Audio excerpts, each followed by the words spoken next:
시청자 여러분 안녕하십니까? 센 경제라이브 서정덕입니다. 윤석열 정부가 오늘 출범 100일을 맞이했습니다. 윤석열 대통령은 그동안 금융 성과에 대해 민생 경제를 안정시키는 데 주력해왔다고 자평했습니다. 하지만 각종 지원책에 대한 논란에선 자유롭지 못한 상황인데요. 윤다혜 기자가 전해드립니다. 오늘 출범 100일을 맞은 윤석열 대통령의 금융정책은 그동안 민생안전대책과 청년층 등에 집중됐습니다.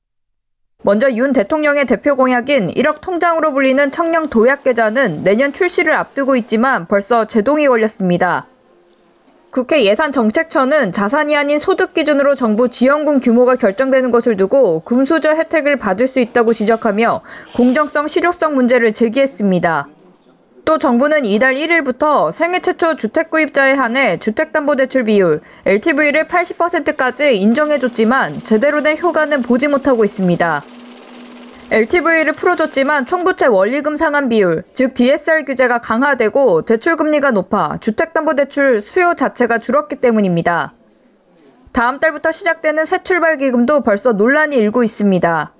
새출발기금은 코로나19 피해 소상공인 자영업자의 잠재부실 관리를 위해 상한 일정 조정, 이자, 원금 감면 등을 진행하는 채무 조정 프로그램으로 다음 달 하순부터 신청을 받을 계획입니다.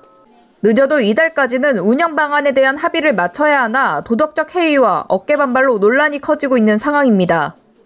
금리 인상기에 접어든 시점에서 이른바 고금리 취약계층 지원책 논란도 적지 않습니다.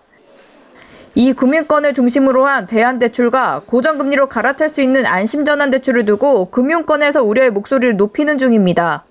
한국은행 금융통화위원들은 안심전환대출에 대해서는 가계부채 완화 목표와 상충할 수 있다며 우회적 비판을 했습니다.